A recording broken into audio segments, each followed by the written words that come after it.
नमस्कार, आपके अपने न्यूज़ चैनल गोल टाइम हरियाणा में स्वागत है आपका।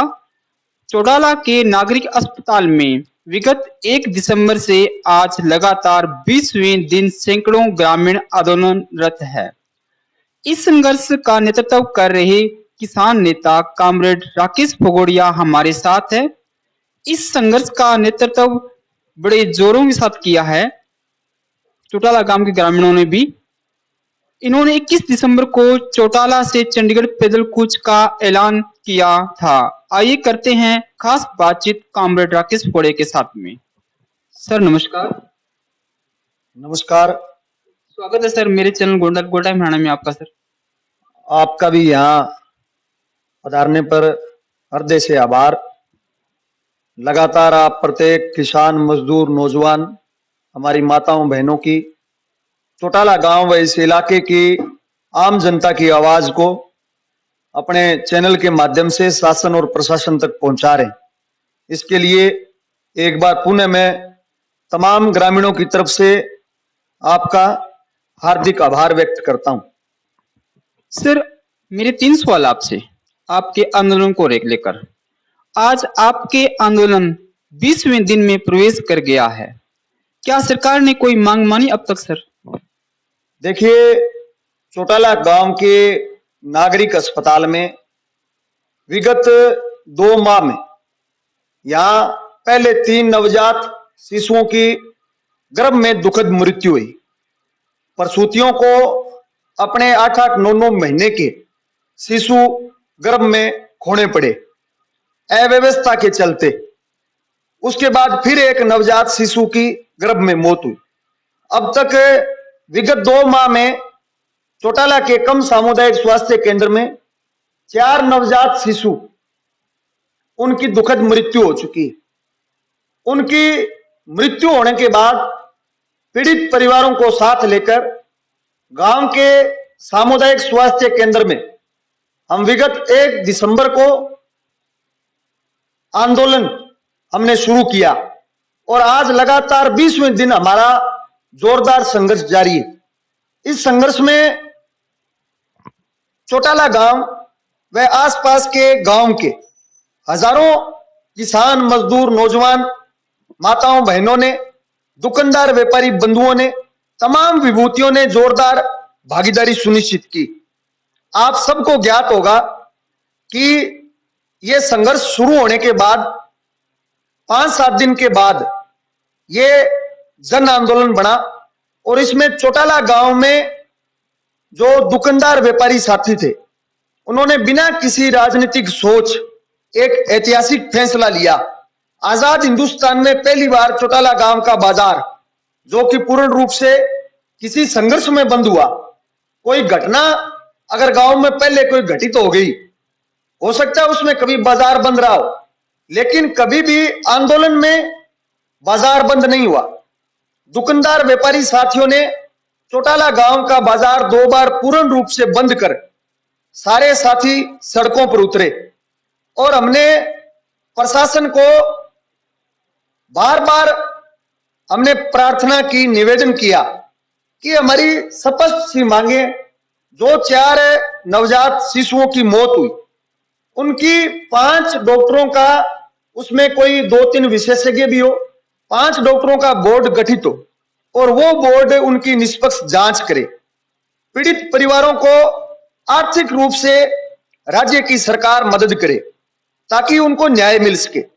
दूसरी हमारी मांग थी कि इस स्वास्थ्य केंद्र में प्रसूति रोग विशेषज्ञ जो डिलीवरी डॉक्टर होती, बाल रोग विशेषज्ञ जो छोटे बच्चों का इलाज करता, 2 विशेषज्ञ तुरंत प्रभाव से लगाए जाएं। तीसरी हमारी मांग थी कि यहां स्वास्थ्य केंद्र में जो ऑपरेशन थिएटर और मोर्चरी 23 वर्षों से बंद पड़ी, उस मोर्चरी और ऑपरेशन थिएटर को पुनः शुरू किया जाए। इस स्वास्थ्य केंद्र में जो लैब बंद पड़ी, उस लैब को पुनः शुरू किया जाए। यहां रेडियोग्राफर की व्यवस्था हो। यहां स्वास्थ्य केंद्र में जो अव्यवस्थाएं, उन अव्यवस्थाओं को दुरुस्त किया जाए। इन मांगों को लेकर हमारा यह संघर्ष है। इस संघर्ष में उपमंडल सत्र के प्रशासनिक अधिकारियों के साथ हमारी कई दौर की वार्ताएं हुई, लेकिन आज तक हरियाणा की खट्टर सरकार ने और प्रशासनिक अधिकारियों ने कभी भी वार्ता सिरे चढ़ने के मकसद से उन्होंने वार्ता नहीं की। जितनी वार्ताएं हुई सारी वार्ताएं बेनतीजा रही। उसके बाद हमने फैसला किया कि सारे दुकानदार और व्यापारी साथियों को लेकर के हाईवे को जाम करेंगे। 3 बजे तक का हमने प्रशासन को समय दिया था दोपहर, जिस दिन हाईवे जाम हुआ 3 बजे तक हमारे पास कोई नहीं पहुंचा। उसके बाद हजारों ग्रामीण जिन्होंने चौटाला डबवाली राष्ट्रीय राजमार्ग को अवरुद्ध किया, जाम किया, वहां लगातार 1 घंटे तक हम सड़क पर बैठे रहे। लेकिन हमारा कतई ये कोई मकसद नहीं था कि आम जनता को परेशान किया जाए, क्योंकि ये आम जनता के लिए और आम जनता के मुद्दों को लेकर यह संघर्ष था। प्रशासन ने वहां हाईवे जाम में आकर के यह भरोसा दिया कि 1 घंटे में आपके पास प्रशासनिक अधिकारी स्वास्थ्य केंद्र में पहुंचेंगे। हम हाईवे से उठ करके वापस नागरिक अस्पताल पहुंचे। वहां पर चौटाला के चौकी इंचार्ज ने आकर कहा कि अधिकारी आज छुट्टी पर, तहसीलदार दोनों। हमने कहा अगर तहसीलदार दोनों छुट्टी पर है तो कोई उपखंड अधिकारी या सिरसा का उपायुक्त या स्वास्थ्य विभाग का सीएमओ वो आए और आकर के हमें कोई ठोस आश्वासन दे। लेकिन शाम तक कोई भी अधिकारी वहां नहीं पहुंचा। बड़ी दुर्भाग्यपूर्ण ये बात है कि एक डॉक्टर जो कि पीएचसी का वो डॉक्टर हमारे पास ज्ञापन लेने के लिए पहुंचा। डॉक्टर की तैनाती नहीं कर सकता। इसमें कलेक्टर अगर सिफारिश करता महानिदेशक को तो वो नियुक्ति कर सकती, लेकिन उन्होंने नहीं किया। इसलिए हमने ये फैसला किया कि सभी ग्रामीणों ने जन चेतना यात्रा जो कि चौटाला से चंडीगढ़ के लिए सारे साथी पैदल कूच करेंगे और उसकी निश्चित रूप से इलाके में जोरदार तैयारियां चल रही। राकेश पौड़िया जी, मेरा दूसरा सवाल आपसे गो टाइम हरियाणा चैनल के माध्यम से, चौटाला से चंडीगढ़ पैदल कूच इतने बड़े कठोर संघर्ष की आपको आवश्यकता क्यों पड़ी? साहब, इस आंदोलन में तमाम विचारधाराओं के जमीर जिंदा लोग, उन्होंने बिना किसी राजनीतिक सोच के, बिना किसी पॉलिटिकल फायदे के उन्होंने इस आंदोलन को समर्थन दिया, बिना किसी झंडे और डंडे के। हालांकि हमने कोई वहां बैनर भी नहीं लगाया। हमेशा कोई संगठन, कोई आंदोलन करता वो निश्चित रूप से अपने झंडे और बैनर के नीचे करता है। हमने ना कोई झंडा लगाया ना कोई बैनर लगाया। इतना बड़ा देश के अंदर किसानों का संघर्ष हुआ, जो किसान आंदोलन हुआ, 1 वर्ष से अधिक किसान दिल्ली की बॉर्डरों पर डटे रहे। वहां पर 400 से अधिक संगठनों ने अपने अपने झंडे और डंडे और बैनरों को इकट्ठा करके एसकेएम संयुक्त किसान मोर्चा का गठन किया। उसके नेतृत्व में वो लड़ाई चल रही थी, संगठनों के नेतृत्व में चल रही थी। हमारे संगठनों ने ये त्याग किया, मेरी अखिल भारतीय किसान सभा ने यह त्याग किया कि बिना किसी झंडे और डंडे के हम लड़ेंगे। अगर सरकार ये समझती है कि हम झंडे के नीचे लड़ाई लड़कर कहीं राजनीति करते हैं, हम ये त्याग करने के लिए तैयार हैं। हमने बिना किसी झंडे और डंडे के ये लड़ाई शुरू की, अंजाम तक भी पहुंचाएंगे।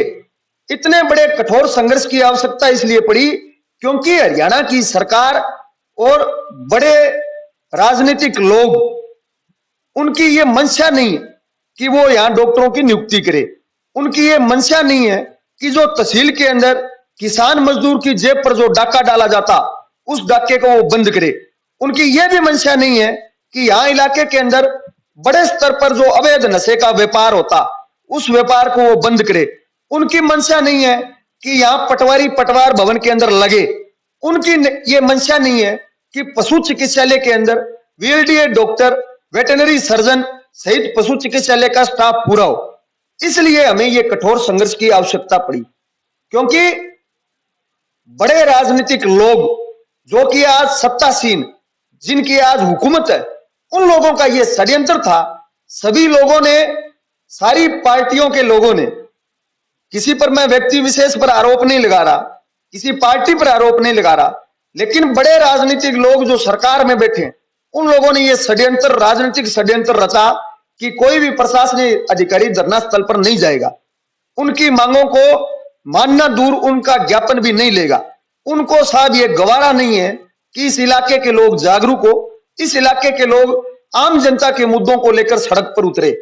इसलिए इस संघर्ष की आवश्यकता पड़ी और निश्चित रूप से कल 21 दिसंबर चौटाला गांव के मुख्य बाजार से, जहां से हर क्रांतिकारी किसान उठा है, जहां से अनेक जन नेता जो इस प्रदेश के और देश के हुए, उन जन नेताओं ने इस चौटाला गांव के मुख्य बाजार, जिसको हम फरसा कहते हैं, उस फरसे से संघर्ष की शुरुआत की है। अनेक यहाँ से संघर्षों की, जो संघर्ष जीते गए, लड़े गए, जनता की लड़ाइयां थी, उन संघर्षों की शुरुआत हुई। इसलिए हमने ये ऐलान किया कि सैकड़ों लोग कल सुबह 10 बजे यहाँ चौटाला गांव के मुख्य बाजार से चंडीगढ़ पैदल कूच करेंगे। राकेश जी, मेरा तीसरा आपसे लास्ट सवाल है, इस पैदल कूच यात्रा का मुख्य उद्देश्य क्या रहेगा? इस यात्रा का यहाँ हम संघर्ष, यहाँ जो स्वास्थ्य केंद्र में चल रहा था, हमारी सिर्फ स्वास्थ्य केंद्र से जुड़ी हुई मांगे थी। सिर्फ स्वास्थ्य केंद्र में हम व्यवस्था ठीक करवाना चाहते थे, लेकिन जब इतना बड़ा संघर्ष होगा, जब सैकड़ों लोग चंडीगढ़ तक पैदल जाएंगे, हमारे नौजवान, हमारे किसान, मजदूर, हमारी माताएं, बहनें, जब इस कपकपाती ठंड में, इतनी बड़ी सर्दी में, इतना बड़ा कोहरा धुंध में वो लोग पैदल वहां जाएंगे, तो निश्चित रूप से अब केवल स्वास्थ्य केंद्र की मांगे हम सरकार के सामने नहीं रखेंगे। अब यहाँ चौटाला के पटवार भवन, हमारी मुख्य ये मांग है कि उसको उप तहसील बनाया जाए। यहाँ हफ्ते के अंदर एक दिन कम से कम तहसीलदार बैठे, लोगों के इंतकाल दर्ज करे, लोगों की, किसानों की रजिस्ट्रियां करे, और जो डबड़ी तहसील के अंदर जो कमीशन लिया जाता है रजिस्ट्री इंतकाल करने की एवज में, उस डाके को तुरंत प्रभाव से बंद करे। नंबर 2, चौटाला गांव के स्वास्थ्य केंद्र के साथ साथ डबवाली की जो पीएचसी, उसके अंदर भी सभी रिक्त पदों पर नियुक्तियां हो और सभी अव्यवस्थाओं को दुरुस्त किया जाए। नंबर 3, यहां जो चौटाला की जो चौकी है, डीएसपी उपाधीक्षक भी ये कह रहे थे कि हमारी प्रक्रिया चल रही, हमारी ये मांग है कि इस चौकी को थाना बनाया जाए, यहां स्टाफ बढ़ाया जाए, क्योंकि ये 3 राज्यों से 3 बॉर्डरों पर ये चौकी है और यहाँ पर बड़े स्तर पर पाकिस्तान और पंजाब, राजस्थान से यहाँ अवैध नशे का व्यापार होता है। बड़े स्तर पर यहाँ चिट्टा, ड्रग्स और गोलियों का व्यापार होता है, जिससे वर्ष 2022 के अंदर अंदर सैकड़ों नौजवान डबड़ी के, सैकड़ों माओं ने अपने बच्चे खोए। उस अवैध नशे पर पूर्ण रूप से रोक लगे। चौथी हमारी मुख्य मांग, जिस प्रकार राजस्थान के चूरू, हनुमानगढ़, भादरा तहसील में और दूसरे इलाकों में जो क्रॉप कटिंग आधारित फसल बीमा क्लेम करोड़ों रुपए किसानों को मिलता है, यहां लोग प्रीमियम कटवाते हैं, लेकिन उनको आज तक बीमा क्लेम नहीं मिला। जो बीमा क्लेम मिला वो कंपनियों की मनमानी, उनकी गुंडागर्दी और सरकारों की आम जन विरोधी नीतियां, कंपनियों के पक्ष में नीतियां, और बीमा कंपनी अपनी मनमर्जी से क्लेम जारी करती है। हमारी ये मुख्य मांग है कि प्रत्येक रबी और खरीफ दोनों फसलों की क्रॉप कटिंग हो, उसमें कंपनी का प्रतिनिधिमंडल, किसानों का प्रतिनिधिमंडल और उपखंड अधिकारी, तहसीलदार, पटवार मंडल के हिसाब से पटवारी, गांव के लोग वहां उपस्थित रहे और क्रॉप कटिंग करके किसानों को बीमा क्लेम मिले। 4 ये मांगे। 5वीं, यहां नहरों के अंदर सिंचाई पानी नहीं, जो गांव की 3-4 नहरें, इसके साथ साथ पूरे हल्के के अंदर हमारा ये मुख्यमंत्री से ये सवाल कि हमारी डबवाली का पानी कहां जा रहा। हमारे किसानों के पास ना तो सिंचाई का पानी है, ना हमारे चौटाला गांव में आसपास के गांव में स्वच्छ पेयजल। हालांकि सरकार बिल भी ले रही पेयजल का, लेकिन फिर भी यहां स्वच्छ लोगों को पेयजल नहीं मिलता। नहरों में पूरा पानी, स्वच्छ पेयजल। 5वीं हमारी मांग, यहां जो बिजली के बिलों में लूट होती है, उस लूट को जो एक्स्ट्रा चार्ज लगाए जाते हैं, वो चार्ज बंद हो, किसान से वही बिल लिया जाए जो उसकी यूनिट खर्च होती है। इसके साथ साथ जो कृषि के नलकूपों के कनेक्शन, किसान 5-5, 7-7 वर्षों से धक्के खा रहा, उनको नलकूपों के कनेक्शन नहीं मिलते, वो कनेक्शन मिले। इसके साथ साथ स्कूलों में जो सरकार यहाँ स्टाफ होते हुए जो बच्चों को ठीक शिक्षा नहीं मिलती, हालांकि हमारे गांव में मिलती, सरकारी स्कूल में जो हमारे गांव की प्रिंसिपल है उन्होंने ठीक व्यवस्था कर रखी है, लेकिन दूसरे कई स्कूलों में व्यवस्था ठीक नहीं है। सरकारी स्कूलों का भी निजीकरण कर रही है। शिक्षा, स्वास्थ्य, बिजली, पानी, तमाम जो आम जनता के मुद्दे होंगे उन मुद्दों को लेकर मुख्यमंत्री और राज्यपाल के समक्ष हम बात रखेंगे और सरकार से ये सवाल तलब करेंगे कि कब तक आम जनता के हितों पर कुठाराघात होते रहेंगे। एक एक किसान की, मजदूर की, आम जनता की जो मांगे, उन मांगों को लेकर यह यात्रा कल 21 दिसंबर सुबह 10 बजे चौटाला गांव के मुख्य बाजार से शुरू होगी। मेरा आपके चैनल के माध्यम से चौटाला गांव व आसपास के गांव के प्रत्येक साथी से हमारा यह निवेदन है कि वो सारे साथी कल सुबह 10 बजे चौटाला के मुख्य बाजार में पहुंचे। जो साथी पैदल चल सकता है वो हमारे साथ पैदल चले, जो पैदल नहीं चल सकता वो हमारे साथ ट्रैक्टर ट्रॉली में चले। जो साथी इस यात्रा में जो भी अपनी इच्छा के अनुसार सहयोग कर सकता है, जो आर्थिक मदद कर सकता है, जो साथ चल सकता है, जो ट्रैक्टर ट्रॉली दे सकता है या दूसरी कोई मदद कर सकता है, वो मदद करे, हमारा सहयोग करे। आम जनता को हम ये भरोसा और ये विश्वास दिलवाना चाहते हैं कि आपके हितों पर कुठाराघात, आपकी जेब पर डाका जो हरियाणा की सरकार और स्थानीय प्रशासन डाल रहा, वो तुरंत प्रभाव से बंद कराएंगे। निश्चित रूप से साफ सुथरा ये संघर्ष हम लड़ेंगे और जीतेंगे। धन्यवाद। Thank you sir. तो ये थे मेरे साथ में कामरेड राकेश पौड़े थे, जिन्होंने बताया कि पैदल कूच यात्रा का हमारा क्या उद्देश्य रहेगा। कल सर नमस्कार। नमस्कार सर, गोल टाइम हरियाणा का बहुत बहुत स्वागत है और हम आपसे उम्मीद करते हैं कि अच्छी खबरें आप जरूर दिखाएंगे। सर, कल जो आपका चंडीगढ़ पैदल कूच यात्रा है उसका क्या उद्देश्य रहेगा और कहाँ से शुरू होगी वो यात्रा? सर, वो कल जो पैदल यात्रा है वो चौटाला गांव के बिल्कुल मेन बाजार से शुरू होगी और हमारा उद्देश्य ये है कि जो मूलभूत सुविधाएं जिसके लिए सरकार संवेदनहीन हो चुकी है उसको जगाना है, ना कि किसी का कोई नुकसान करना है। संवेदनहीन सरकार को जगाकर आम आदमी को सुविधाएं उपलब्ध करवाने के लिए संघर्ष करना ही हमारा उद्देश्य है, ना कि किसी की निजी संपत्ति या किसी निजी व्यक्ति का कोई हानि करनी है। सर, आज आपके आंदोलन को कितने दिन है सर? सर, इस आंदोलन को लगभग 20 दिन हो गए, 1 दिसंबर से जारी है। सरकार ने अभी तक ना तो धरना स्थल पर आकर कोई अपने यहाँ से ज्ञापन प्राप्त किया है और ना ही किसी डॉक्टर की नियुक्ति की है और ना ही उन शिशुओं की जिनकी गर्भ में मृत्यु हो गई थी उनकी कोई जांच पेश की है। इसलिए हमें यह कदम उठाना पड़ा कि यहाँ चौटाला से पैदल कूच चंडीगढ़ तक करना पड़ रहा है, वरना इस सर्दी में किसी को ये आवश्यकता नहीं है कि वहां तक पैदल जाए। सरकार को सिर्फ हम जगाना चाहते हैं ताकि हर जगह हर आदमी को सुविधाएं उपलब्ध हो। 2 सुविधाएं मुख्य मानी जाती है, शिक्षा और स्वास्थ्य। सरकार दोनों से ही लोगों को वंचित कर रही है। स्वास्थ्य के नाम पर यहाँ कोई व्यवस्था नहीं है और शिक्षा के नाम पर स्कूलों का मर्जन किया जा रहा है। हम चाहते हैं कि सरकार ऐसा ना करे और लोगों को उचित सुविधाएं उपलब्ध करवाए। Thank you sir. तो ये थे मेरे साथ में राय साहब गोदारा थे, जिन्होंने बताया कि हमें चंडीगढ़ पैदल कूच यात्रा क्यों निकालनी पड़ रही है और सरकार के अभी तक जूम भी नहीं रेंग रही है कानून तले। आपको वीडियो कैसी लगी, लाइक कमेंट और शेयर जरूर कीजिए। और जो राकेश फगोड़िया है कामरेड, उनके विचार कैसे लगे और ये निष्पक्ष खबरों के लिए बने रहे मेरे साथ में गोल टाइम हरियाणा के साथ में, और प्लीज सब्सक्राइब कीजिए ताकि आपको आगे के आगे अपडेट मिलते रहें। धन्यवाद।